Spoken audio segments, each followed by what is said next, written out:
Bonjour تاسع، معكم مدام مها. Je suis à la page 62, 63, 64. عندي phonétique unité 3 phonétique lecture et projet. عندي 3 شغلات بدي احكي عنهم اليوم. الفونيتيك الصوتيات، وبدنا نقرأ قصة ونعمل المشروع لحتى بعدين ندخل بالتدريبات.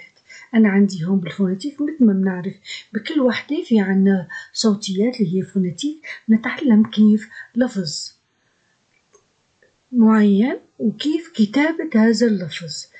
هالوحدة هي عنا لسو وي، وهذا شكل كتابته. بس نشوف هالمستقيمين هدول وبيناتهم كتابة أحرف، معناها هذا صوت لفظ صوتي وليس الحرف. الأحرف بنلاقيهم مكتوبين بالكلمات. هلا بنشوف شو هن الأحرف اللي بيطلعوا الصوت وي. Écoute et entoure les mots qui contiennent le son oui. خلينا نسمع ونحط دائرة حول الكلمات اللي فيها oui. Écoutez, اسمع. Pendant les examens, je révise jusqu'à minuit.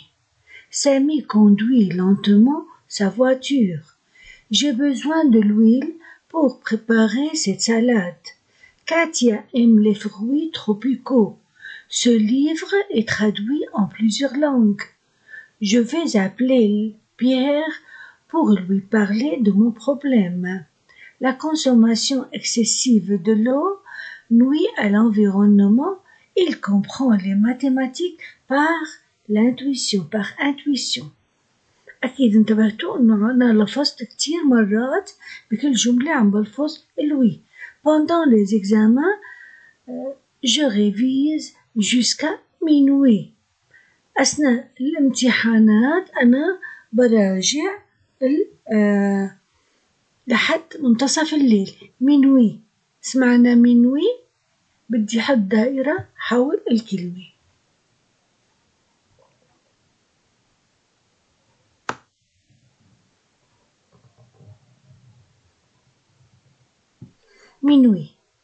minuit انتبهوا للأحرف اللي مكتوبة فيها. سامي conduit lentement sa voiture. سامي عم يقود ببطء سيارته. conduit يقود. J'ai besoin de l'huile pour préparer cette salade. أنا بحاجة لزيت لحتى أحضر سلطة. J'ai besoin de l'huile زيت. كاتيا aime les fruits tropicaux. كاتيا بتحب الفواكه الاستوائية fruits. Ce livre est traduit en plusieurs langues. هذا الكتاب ترجم إلى عدة لغات. traduit. Je vais appeler Pierre pour lui parler de mon problème. بدي اتصل ببيير لحتى أحكي له عن مشكلتي. pour lui. La consommation excessive de l'eau nuit à l'environnement. الاستهلاك المفرط للماء يضر بالصحة. nuit. Il comprend les mathématiques par intuition. هو يفهم الرياضيات بيستوعبها بحدسه بالفطرة. إذا عندي minuit منتصف الليل، conduit يقود، ويل زيت، fruit فواكه، traduit يترجم، lui هو، nuit يضر، intuition حدس. انتبهنا للكلمات. عم بلاحظ إنه كلهم هو اللي عم يعطيني لفظ وي، بس ما بقدر بجزم إنه كل هو بيكون بالطفل، يعني هن معناتها اللفظ وي. ممكن ألاقي وما يكونوا وي. خلينا ننتقل للتمرين اللي تحته. Souligne les lettres oui qui donnent le son oui dans les mots suivants. هلا بده ينبهوني شو هن الكلمات اللي فيهم وي بس ما فيهم هالحرفين بس ما بنقرا وي مثل باقي الكلمات. traduire nuire, nuisible, nuit, fruit, intuition, quitter, will, lui, oui, cuire, cuisine, qui, suivre. انتبهنا انه في كلمات من داخلين مع لفظ الوي. تخدوير ترجمة تخدوير بدي حط خط تحت الأحرف لأن او اي تخدوير. نوير أضر أزعج. نويزيبل ضار مزعج. نوي يضر وتجي بمعنى الليل. فغوي فواكه. انتويسيون حدس. اي كيتي غادرة. إذا كان في كي وراها اي تنقرا كيتي ما في وي. ويل زيت. لوي هو. وي عم بلفظ الوه قبل إذن ما في وي. كوير طبخ طهى. كويزين مطبخ. كي ما بتلتفظ. سويفغ تبع تلا. انتبهنا لما بكون في كي قبل او اي تنقرا كي ما بنقرا الوي ابدا ما بتنقرا بهاللفظ. ولما بتكون في قبلها او كمان ما بتنقرا لانه عم تظهر الاو اكثر من الوي. عم نقولها وي. عم بسكر دائرة في فمي عم يعطيني الوي أتقل من الوي. هاي اللي بهالشكل. إذا أنا لما بشوف عندي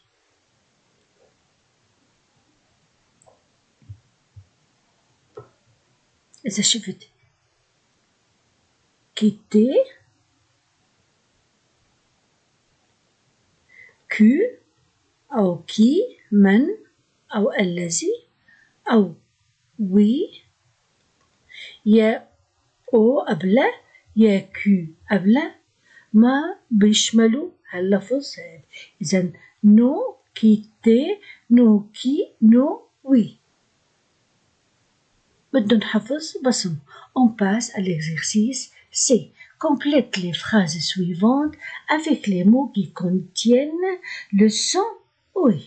أكمل الجمل التالية بالكلمات التي تحوي على لفظ oui. طبعا ميرين معنا. Pour être en bonne forme, il faut manger des. لكي أكون بصحة جيدة يجب أن آكل دي. شو بدي آكل؟ موجودة عندي الكلمة هون هي. لازم آكل فغوي.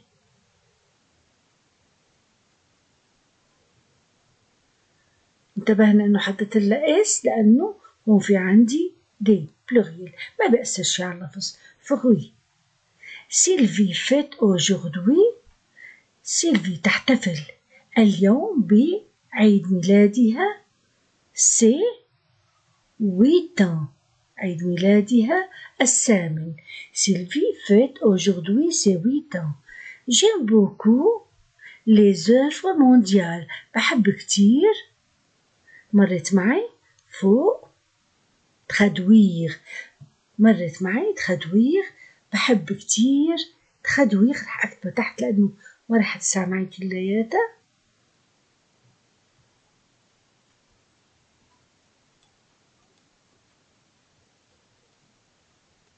أحب كثيرا ترجمة المؤلفات العالمية. Donc, pour être en bonne forme, il faut manger des fruits. Sylvie fête aujourd'hui ses 8 ans. J'aime beaucoup traduire les œuvres mondiales. Exercice D. Tu connais d'autres mots؟ تعرف كلمات تانية؟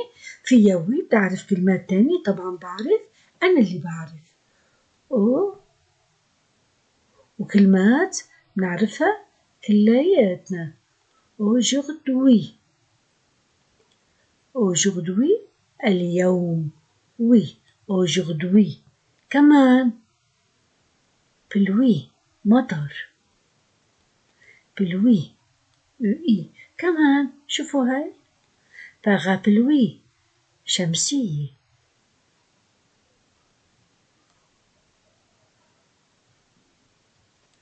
بارابلوي شمسية. كمان نحط وحدة نتذكر أول شي تعلمنا je suis.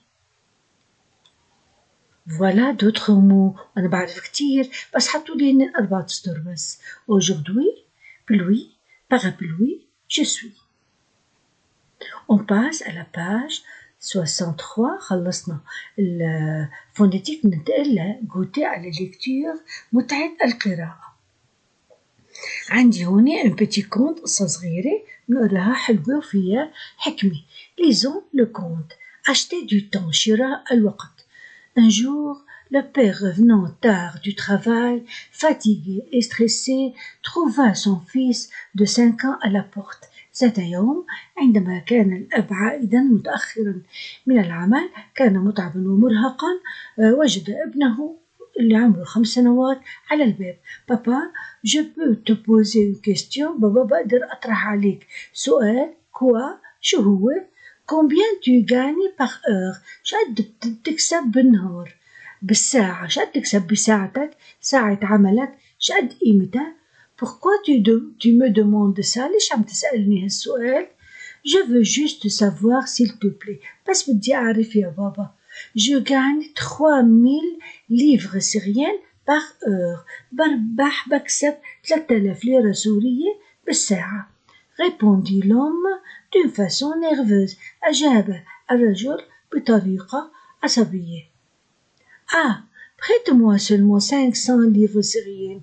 طيب ديني 500 ليرة سورية. Le père dérangé الأب انزعج وقال له Penses-tu que c'est comme ça que tu peux obtenir de l'argent? Va vite au lit.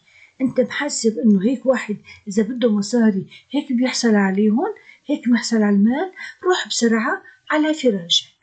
Plus tard, l'on pensait que peut-être son fils avait vraiment besoin d'acheter quelque chose. L'homme alla à la chambre de l'enfant et il lui demanda.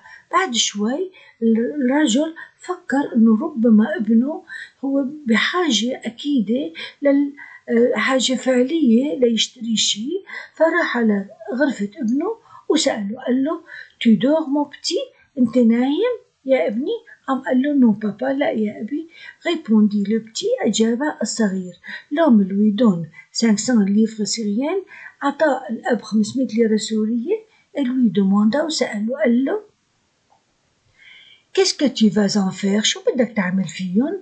l'enfant compta son argent doucement puis regarda son père et lui dit عد الولد المال بهدوء ثم نظر إلى أبيه وقال له maintenant j'ai 3000 livres syriennes. هلأ صار معي 3000 ليرة سورية.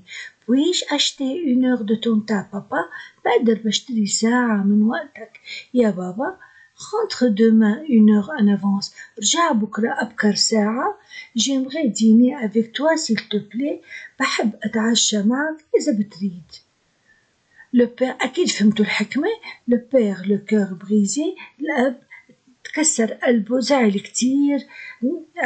embrasser l'enfant عانقه لابنه et il lui demanda pardon وطلب منه وقال له إنه عفوا. طبعا الأب ما إنه بيعتذر، يعني هو الاعتذار بيكون دايما للولاد تجاه أهلهم، بس هون بمعنى إنه لأنه ما عرف حسبوا إنه عم يسألوا على شغلات تانية، فافتكر إنه الأب إنه ابنه بيحب بده كل هالشي عم يسأله لحتى يقضي بزيادة ساعة يكسبها مع أبوه، يقضي وقت مع عائلته.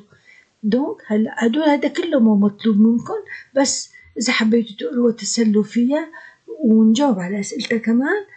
Qu'est-ce que vous venez de lire؟ نحن شو قرينا هلا؟ دقيقة بس نمحي هذا الخط.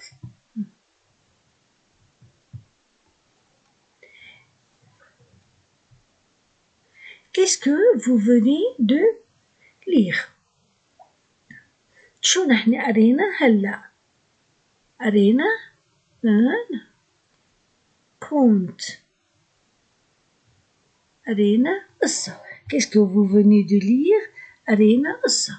Qui sont les personnages؟ مين هن الشخصيات؟ كانوا le père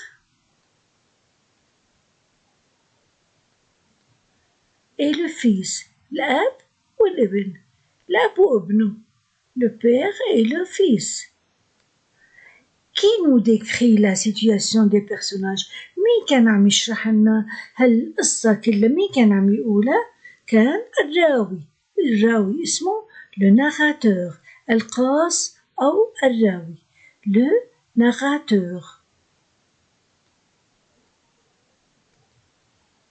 Quelle morale peut-on en tirer؟ شو هي الحكمة اللي بنستخلصها بأنه شقد مهم واحد يقضي وقت مع عيلته. إذن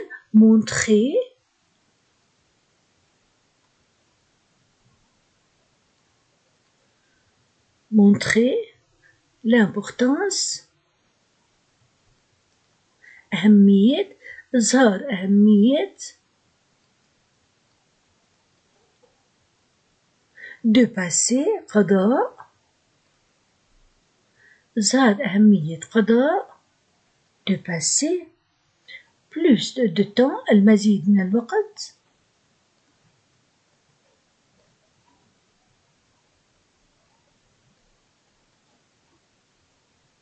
avec مع la famille العائلة.